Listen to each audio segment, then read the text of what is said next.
entitled Voters Education for Filipino Youth. May I request everyone to please rise for the prayer and to be followed by the Philippine National Anthem and the Hoxton College Hymn.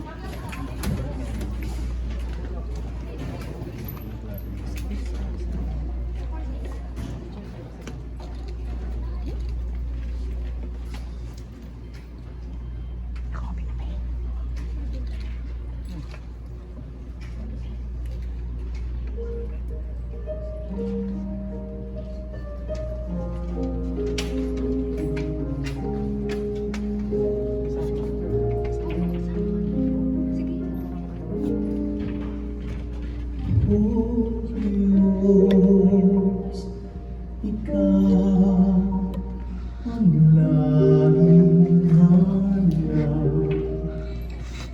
Loob ko'y Ikaw ang tanging hanap. Nauuhaw akong parang ikaw na lupa sa tubig ng iyong pag-aaruga.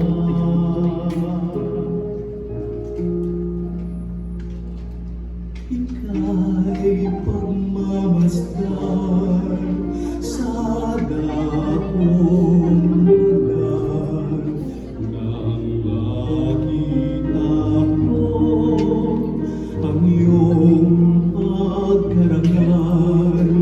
Dadalangin akong nakataas, aking kamay magagalak na awit ng matuwing iyangan. Ngunit ako'y ikaw habang nahihimlay pagkat ang tulong mo sa tuwing ay taglay sa lingkod iyong mga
Bayang magiging, relas na sinakalan, alab ng puso, sa dibdib mo'y buhay.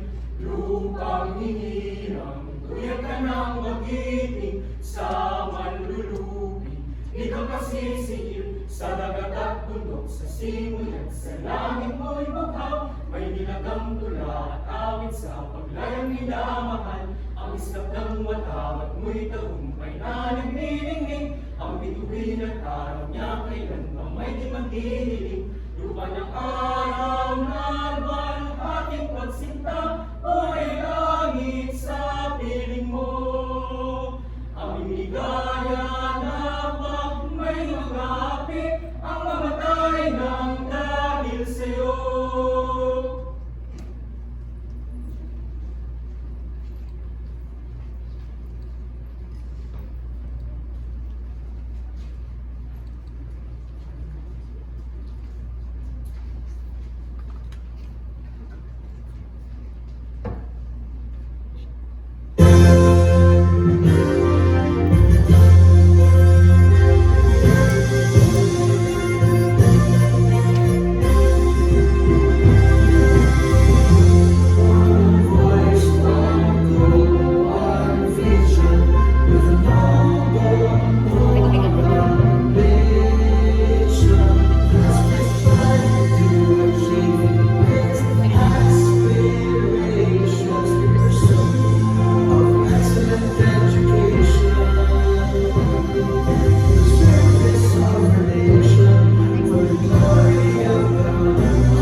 You may now take your seats. Thank you very much.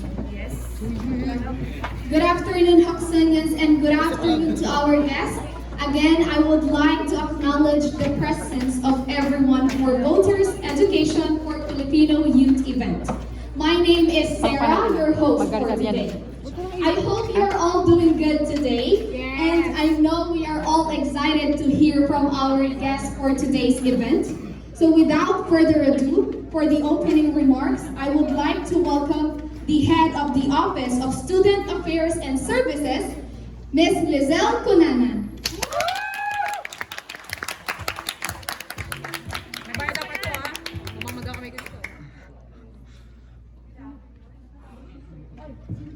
Take two. Good afternoon. Thank you to each and every one of you for being here with us today. We are very pleased to be able to welcome all of you. Also, I would like to express my sincere appreciation to the Committee of Third Year Tourism Students in making this event come together to become a success. And with all of you who lent their time and effort to come and participate to this relevant seminar about voters' education for Filipino youth, I would like to share a quote with you, which says, "The more youth began to recognize that they have a voice, the more change is possible." Election for the leaders of our nation is approaching. It is an opportunity, a privilege for us, the youth, to leave our voice through our votes. One vote might sound little, but a single vote might contribute to a big change. Your vote is your power. Power to choose for a better leader, power to make a good future, power to make a better nation for our generation. Okay, I will not take much of your time. I need to give way for our speakers to give their relevant talk about voters' education. I hope after this seminar, you will practice your power in choosing the right candidate for the right position. Thank you. Thank you so much, Ms. Lizelle Cunanan, for a very welcoming message. Before we move on, I would like to acknowledge the presence of our guest for today.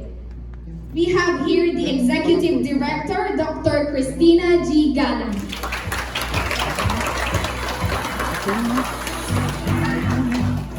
And also we have Dean Rosan Olalia.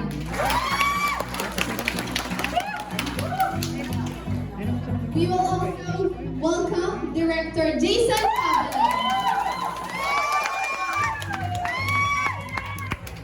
Again, Ms. Lizelle Cunanan.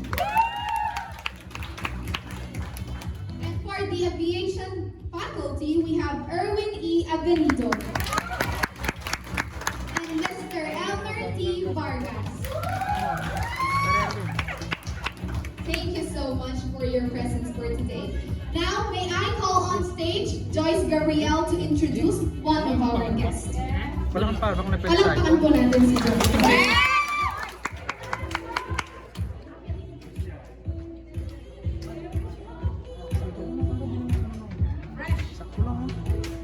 We will now welcome one of our guests to give an inspirational message for the Filipino youth.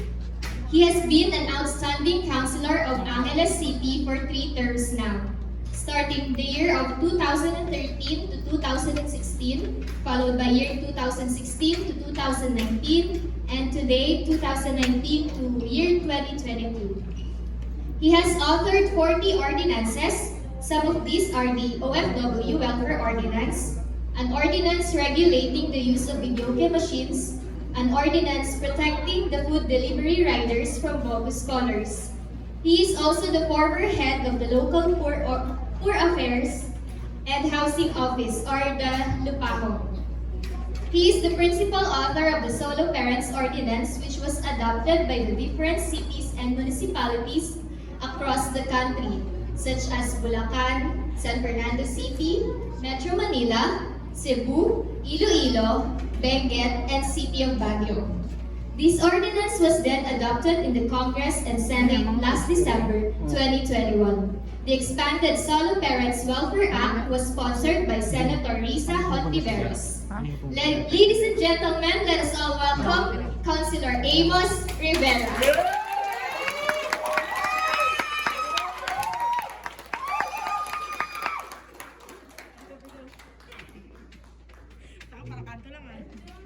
Para nasa kanto ka lang, idol. 303 na daw tayong pictures.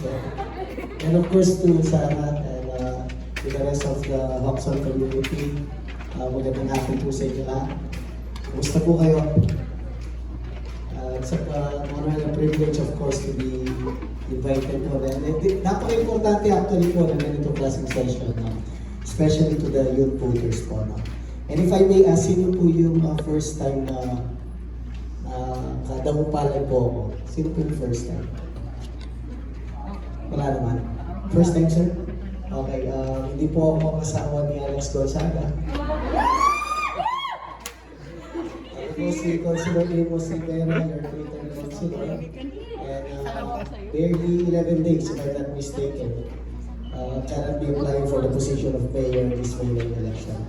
And to be perfectly honest, of course, to my kumpare, Kuya Jay, no? And to be perfectly honest po, for today's session, it's really not about me.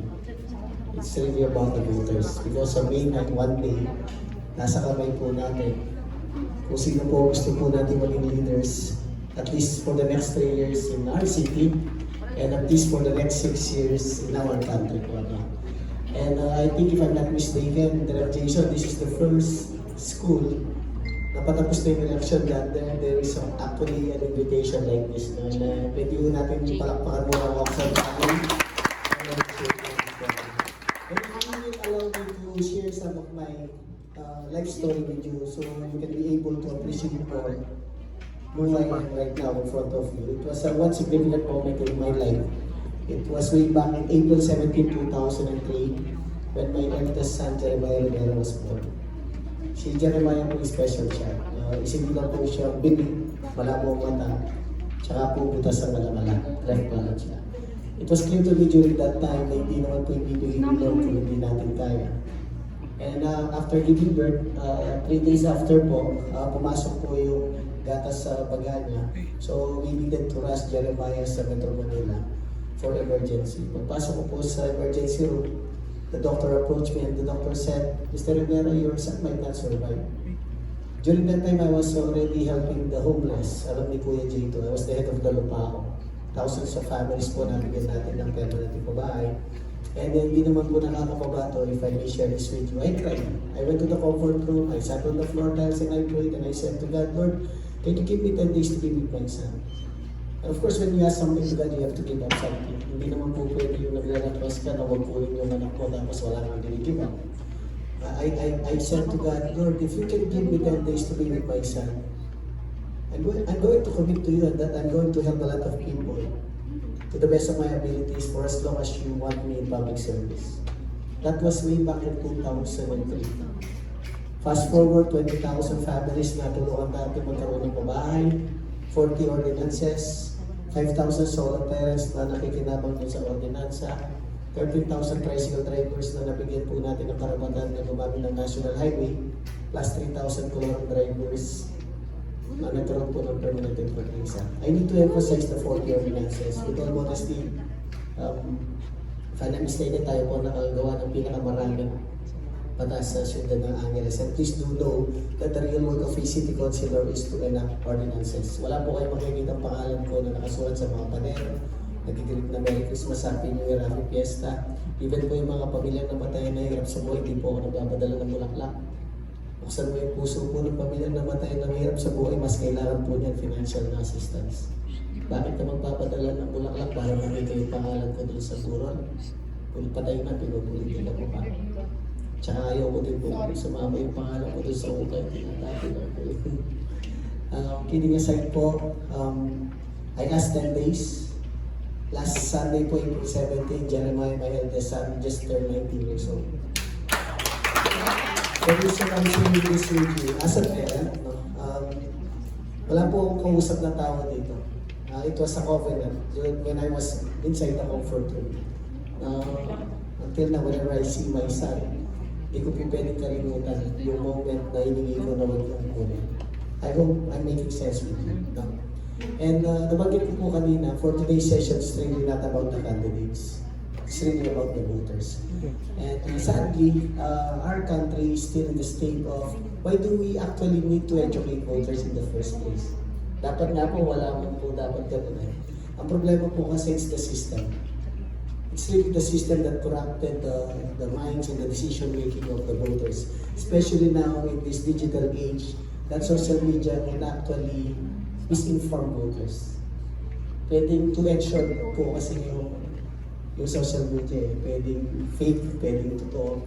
But then at the end of the day, dapat po, yung mga botante po natin dapat talaga mapanuri. The reason I'm telling you this is we've been like, nasanay po tayo sa constant issue about vote buying. Until and unless hindi po nakakat yung vote buying, do not expect that our country will move forward. Simply because pag gumastos po ng malaki ang mga tumatakbo at nanalo, automatic po 3 years babawi po yan. Or 6 years. And part of which, sir, even the voters po, part ng corruption, pag ang mismo votante, binenta ng voto. Kailangan tayo maging truthful and honest about it kasi yun naman talaga ang purpose bakit may ganitong session. And siguro, baka may aamin dito, konting survey lang. Sino po dito sumusuporta kay Isko? Kay BBM? Kay Lenny? Kay Pacman? Wala. Okay. Kaya po naitanong ko yun, sometimes we forget na we need to spend the same amount of passion pagdating po sa local. Kasi po, totoo, pag nagutom ang pamilya, pag nagkasakit ang pamilya, hindi ka naman makakatakbo sa Malacanang. Sa local government ka pa rin naman talaga pupunta at pupunta.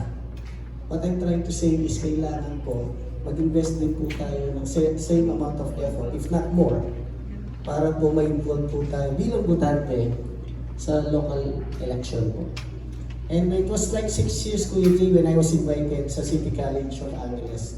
When a student asked me, Mr. Rivera, Consuelo Rivera, may pag-asa po bang aasenso ang Pilipinas katulad sa Japan, Korea, Singapore, China? Sabi ko, oo. Pwede po kung masenso ang Pilipinas kung bawat Pilipino, including myself, darating yung araw, marunong na lahat tayo tumawid sa pedestrian lane. And the student were all quiet. It's all about self-discipline. Simpleng batas, minsan estudyante hindi marunong tumawid. Minsan mas nakakalungkot, tumatawid tayo sa pedestrian lane, yung mismong driver ayaw mag-stop. So do we expect na mag-aaseso po yung bansa natin kung napakasimpleng batas, hindi natin kayang sundan? Do we expect na mas kaya natin sundan yung mga mas complicated na batas? It's all about self-discipline, ladies and gentlemen. Because on May 9, pag nagkamali po tayo ng leaders, ang kapalit po niya 3 years na mahirap sa Angeles at 6 years po mahirap sa buong Pilipinas. Because on May 9, one day, pag tumama po tayo ng leaders, dapat po mahirap, katamtaman ng buhay, tsaka mayaman, sabay-sabay po tayo umaangat. Basically, tatlo lang naman ang reasons bakit po hindi pa tayo ma-asenso. First is, of course, is corruption. Second is crab mentality. Third, marites. Am I making sense with you? Yes. 52% po as per data, ang botante po 18 to 40 years old. Ang laki, di ba? And Kuya Jay, millennial pa ba tayo? Millennials. Feeling millennial. Kung magboboto po lahat yung mga 52% na yan, kaya po ninyo papanalunin ng presidente. Kaya nyo papanalunin ang gusto ng mayor. Napakalaki. Pero dapat informed decision ka. Can I speak freely? Huwag magalit ha. Napapansin ko po sa presidential election, hindi ako masyadong nakikilahok po dyan. Parang paramihan na lang po ng tao yung rally. Pero hindi ko naririnig talaga kung meron talaga clear vision, plans, programs, and platforms yung mga tumatakbo. Parang nakikita ko sa social media, yung anak ni Gary V na lang, tsaka si Andrew. Tama o may tama ako? Dapat po may clear plans po yung lahat ng mga kandidato. This is about educating our voters. This is about letting the voters know na the reason of you running in the first place is, ano ba talaga? Ako po, klaro ako. Kaya po ako nandito, yung covenant ko dun sa CR. Until such time na hindi na po ako nanalo dito, dun lang po ako hihinto. Because I have this covenant na hanggang gusto po ako ni Lord sa public service, I will try. Pag natalo ko this election, Kuya Jay, it means God has other plans for me. Yun yung clear sa akin. Ang manifestation po nun, yung consistency mo doon sa track record. Kasi hindi pwede yung puro ka na lang ganun, tapos wala ka naman track record to speak of. Mawawala yung credibility mo. At hindi ka pwede tumakbo for higher office kung doon sa councilor pa lang wala kang track record. Hindi ka paniniwala ng mga botante na kaya mo yung trabaho bilang mayor. In the first place, bakit po tayo nagpa-register? For ID purposes. Same as education po. Din. Same as education, ma'am. For us, for me, education is the greatest equalizer in life. Kapag ang anak mayaman at anak mahirap, sabay umawak ng diploma yan, pantay na yan sa oportunidad. Same will apply sa mga botante. Pantay po ang karapatan ng mahirap na botante at saka mayaman botante dahil pagdating ng May 9, hindi naman makakapagboto ng dalawang presidente ang mayaman. Pero pag binenta mo yun, nawawala yung pagkapantay mo. Kasi may influence na yung decision making mo kung sino ba talaga ang karapat-dapat nating iboto. Because the reality for today's session, it's not about the candidates, it's about the voters. Nangyayari po ngayon sa siyudad ng Angeles. Pinapatawag ang mga tao, nililista ang kunyaring leader, coordinator, watcher. The reality po is that is vote buying. Nagtataka nga ako, Kuya G, nagbabayad daw sila ng 2,000 sa watcher for what? Bakit may watcher for what? Para maiwasan na may pandaraya? Ganun ba yun? Wala ba tayong trust sa system? Di ba natin pinagkakatiwalaan ng sistema ng COMELEC? So we see ang implying na mandadaya tayo, Kuya G. Kaya may watcher siya. Okay lang po ba to? Nakaka-reach out ba ako? Yes. Yes po. 3 reasons po why I decided to run. First, naniniwala ako na ang katungkulan hindi po masama kung ang katungkulan gagamitin mo sa mabuti. Second, I have complete trust with our voters. Kung wala man akong tiwala sa mga botante, hindi po ako tatakbo. Because God as my witness, never po ako nag-vote by. Simply because it is wrong and it's illegal. Nakapag gumastos na malaki ang tumatakbo at manalo man yan, 3 years mong babawian. Tapos 3 years nga ang mga tao. And third, the reason I am here in front of you is join me. Join me for buying Angeles. The dream is simple and the vision is clear. I want to make Angeles the best and #1 city in the Philippines. But it is clear to me I cannot do it alone. Hindi naman natin malalaman yun kung hindi tayo magtutulungan, kung hindi natin susubukan. Sinasabi ko nga po kung gusto natin ng totoong pagbabago, huwag tayong matakot sumubok sa bago dahil kung ang binoboto natin ng mga dati, do not expect na may pagbabago doon because for without change, there will be no progress. If there is one person that I like to believe that we have the same parallelism in terms of principles and governance po, it has to be Vico Soto. I never met him, I never really talked to him personally, pero parang may certain level of parallelism kami, similarities on how we want to approach our management and our government. If there is one person na nakikita kung pwede maging presidente someday, it should be Vico Soto. Pero the truth is, the real growth map, it's not even in Malacanang. Kung gusto po natin gumanda ang Pilipinas, it should start from the local government building. And if meron pong nagtanong sa akin, again, sa City College, if there is one particular amendment sa Constitution na gusto kong i-propose, what would that be? May idea po kayo, if there is one, we need to amend the qualification to run for office. Imagine niyo po yung security guard dito sa building, pag nag-apply po yan ng normally criteria for him to get hired is at least 2 years college degree or at least high school with experience, tapos may oral and written examination. Pero sa Constitution po, para makatakbo ka ng presidente at maging presidente ka, able to read and write ka lang, okay na. Tapos buong Pilipinas ang hinahawak mo.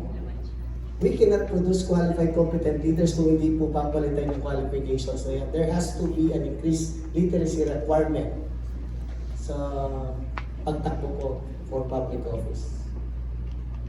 Again, babalik na naman tayo sa mga botante. Ask yourself, guys, let's ask ourselves, 11 days to go. As per qualifications, criteria, pasok ba sila dun sa standards po natin? Sino taga-Agnes po dito? O mas maraming taga-Mabalaki?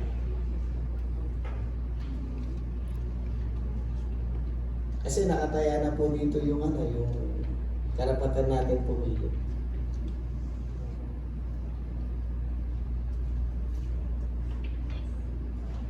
So, yun. Finally, mas gusto ko sana direct kung okay lang. Yung may Q&A. Bago ko po i-pass yung mic kay sa... Okay, we are opening the platform for question and answers to Councilor Emos Rivera. So you can raise your hand if you have any questions. Noise.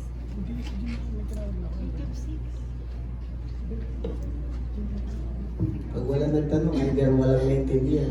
This is your opportunity para malaman kung ano mga dapat malaman for this 2022 election, especially for the first-time voters. Okay, Sige po. Ayun mo. mic po please. Hindi po, huwag po kayo mahiya. Yes, ma'am. Pangalan po. Good afternoon. Yes, ma'am.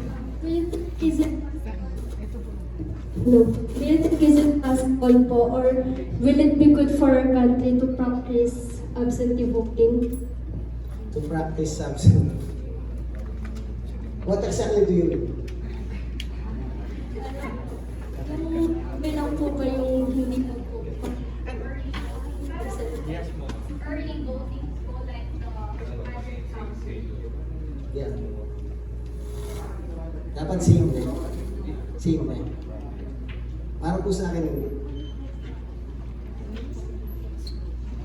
Medyo, lalo na rin kay Kai.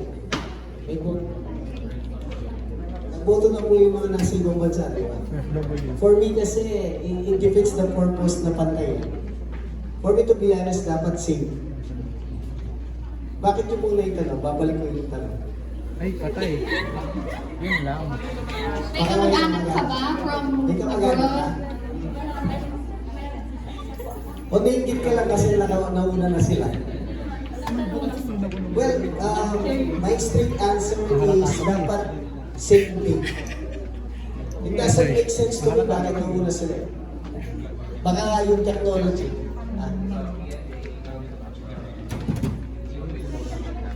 Dahil nag-joking. Pero yung nasa abroad, nauna na rin. Maybe, may reason siguro ang comment dyan. Pero for me po, as much as possible, dapat same. Thank you. Have another question. What do you think po about switching our traditional way of voting system into modern online or e-voting po? Okay, for as long as there is sanctity and security dun sa boto po natin, for me, technology is good. Like in other countries po, inside the malls, they can actually vote. No? And at the same time, it's more convenient and accessible. No? And syempre po, on a certain period, at least in our country, dapat darating tayo doon. Okay lang ako doon. Basta dapat talaga, corruption pa rin talaga ang lahat ng root niyan eh. Sa totoo lang, corruption pa rin. Hanggat hindi mawawala yung corruption, meron pa rin doubt doon sa system. Any more question? Kuya J, kunyata.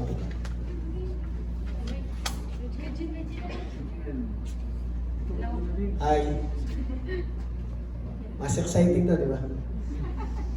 Mapay na ako magsalita na din. Gina Lynn. Yeah. Kasi sir, di mo marami na tayong past mayors na nag-practice ko ito mga ano po yung pinag-aiba niyo sa kanila? Well, I think it's the track record, the consistency. With all due respect po, spotlight ako dito eh, kasi I am not part of the past. This is my first time to run. And what I did really is take it a day at a time, trying to improve myself, because the biggest room in life is the room for improvement. And I told myself, if I can actually work as hard as I can and come up with like 40 ordinances, perhaps, Gina Lynn, babalik yung tiwala ng mga tao sa mga politiko. So, me running right now, yun ang dinadala ko ngayon, yung credibility, because of the track record and the consistency I did to like convince people that on May 9, I am actually the best option for the voters to, choose. Kasi dalawa lang naman po kami tumatakbo. So yun yung pinakahawakan ko with due respect dun sa mga nakaraan. Kasi pagod na rin po yung mga tao dun sa mga narinig nilang pangako, campaign promises. Ako po kasi never ko pong, I am very conscious with this, alam ni Kuya Jay to. Never ko pong ginamit yung word na pangako sa mga meetings ko. It's always pangarap. Kasi yun nga, medyo pagod na po yung tao doon sa naririnig nila yung word na pangako tapos nga napapako. And I do not blame some of the voters po. Pero then again, I am not part of kung ano man po yung nakagisnan po nila or yung dating binoto po nila. Thank you, Jim. Questions po for Mr. Talan. Yan po yun, Jim. Okay, good afternoon. My question is, ano yung isasagot mo kung ang isang, let's say, barangay leader or kagawad or barangay chairman would come to you and ask, my candidate is giving me this much monthly compensation. My wife, kasama yan sa payroll. Ano ang may bibigay mo personal sa akin bilang barangay captain or barangay kagawad at sa akin may bahay? Ano yung isasagot mo sa kanya? Para sumuporta? Yeah, just to get my support. Sa kapitan. Doon sa kapitan or kagawad. O kagawad. Or yung Well, SK. it's happening right now, no? Real time, no? And real talk.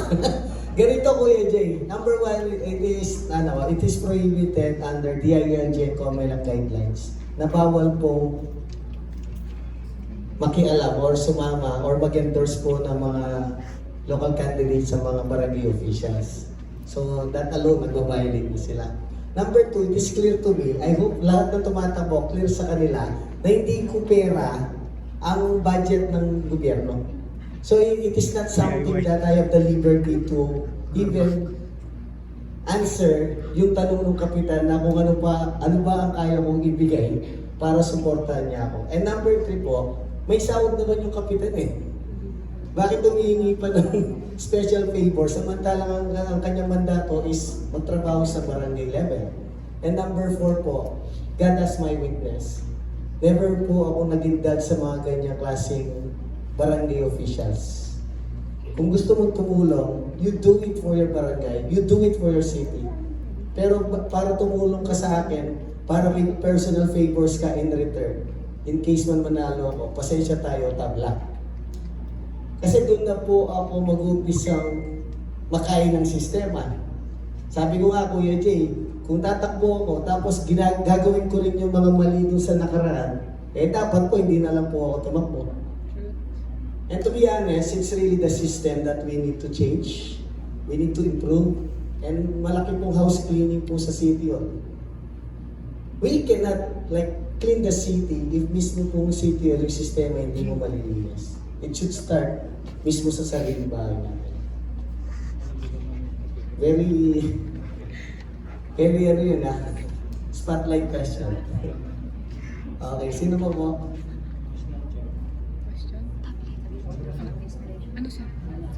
Any questions po from... Okay, no questions na po from our... Can I ask three youth voters before I give the... Okay, First- 3 representatives daw po. First question po, why did you even register? Second, ano po yung criteria nyo to even choose a candidate? And third, do you still feel and see that our city or our country will Sila naman nasa spotlight mo.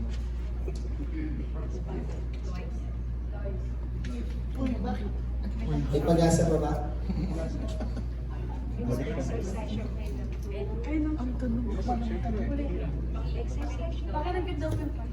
First question is why did you even register? Second po, ano yung criteria nyo sa pagpili? And third, nakikita nyo po ba na may pag-asa pa ang Pilipinas? Lakas naman. The answer to the first question, why did I register to vote? Because I think it is my right to vote for the future of my country. The second question, sir, ano po kasi? Criteria. Yes, what is your criteria? What are your criteria? For judging. As you said a while ago, bakit po pag nag-apply lang ng job, kailangan ng college degree or at least 2 years sa college? Bakit pag sa mga candidate hindi? That's my first criteria. Aside sa mga platform po nila. Yung educational background. Yes. Tapos last question po. Parang beauty pageant to nakikita mo ba na may pag-asa pang gumanda ang bansa natin o syudad natin? For me, yes. But it depends on me na. Ako naman sa question po ako. Mas beauty pageant yun Medyo. Given the political system in our country, for you, sir, what would be the ultimate quality of a presidential candidate to help yung mga undecided pa po? Proverbs 9:10. Pakisabi ko, di ba naman?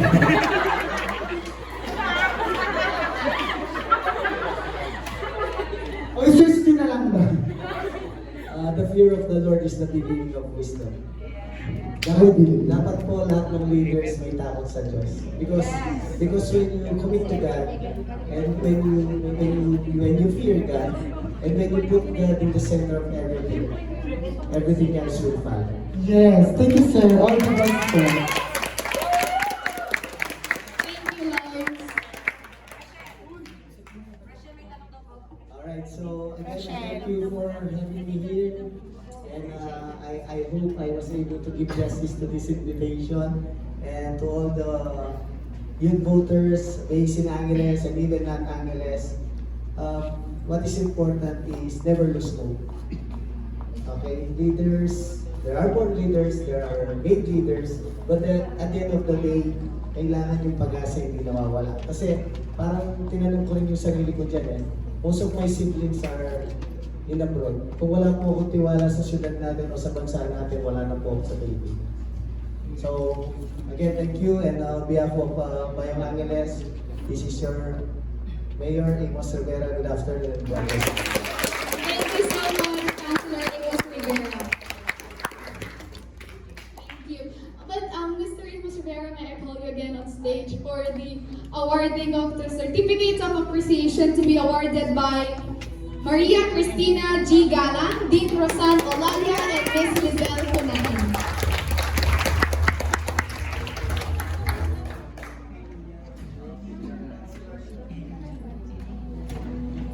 May picture daw ah.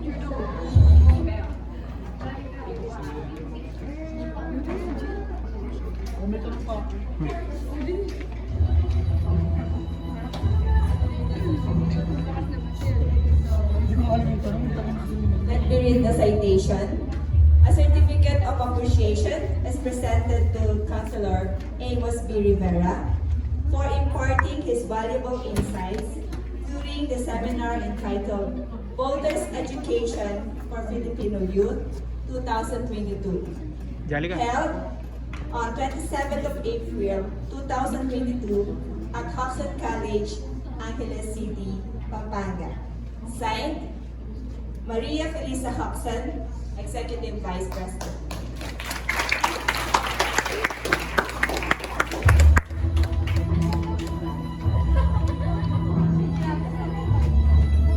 Palakpakan po natin si Councilor Amos Rivera. Thank you very much for your presence.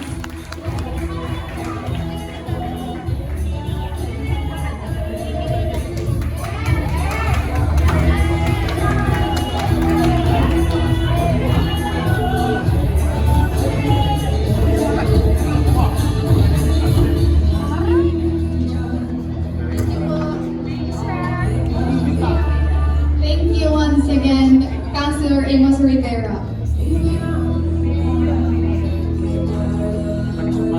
Now, to lighten up the mood and to give a message through a song, let's welcome Jake Andre Hippolyte.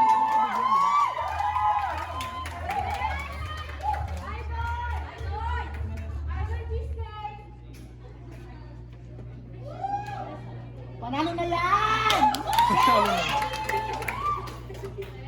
Good afternoon. Thank you. Thank you once again. So,